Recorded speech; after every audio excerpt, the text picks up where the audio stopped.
North Idaho miner Ronald Flory says fresh air is the key to survival when you're trapped in a mine. Flory would know. He is one of 83 men who survived the worst mining disaster in Idaho history. A fire started at the Sunshine Mine in 1972.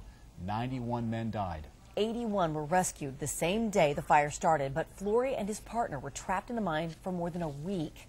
In a story you'll see only on KXLY, Tori Brunetti talked to Flory about his amazing survival. Today I spoke with Ronald Flory. He survived 8 days underground waiting to be rescued. And he says he visits this memorial once a year to pay tribute to the men that never made it out.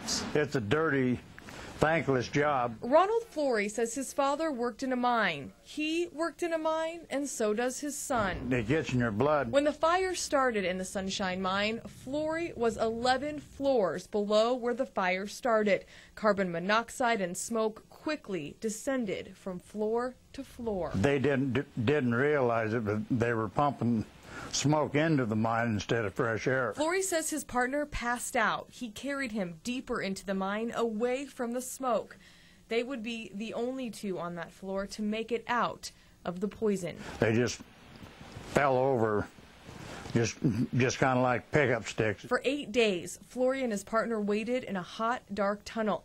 They ate the leftover lunches of the men who didn't survive, never taking their eyes off their biggest enemy. One of us had to stay awake and watch that wall of smoke. Flory says they did everything they could to keep their minds off of what seemed inevitable. It was always in the back of our mind that if they didn't get down there soon enough, then we would join the rest of them. Flory did not join the rest of his crew. He has lived to tell his story dozens of times, and each time he tells it, he is reminded of the people who didn't walk out of that mine alive. A lot of kids that didn't have fathers after that. Painful thoughts Flory has learned to cope with over the years, but every time he watches a similar tragedy play out on TV, the memories come flooding back. It's instilled on my mind that, you know, when something like in West Virginia happens. In Kellogg, Tori Brunetti, KXLY4 HD News.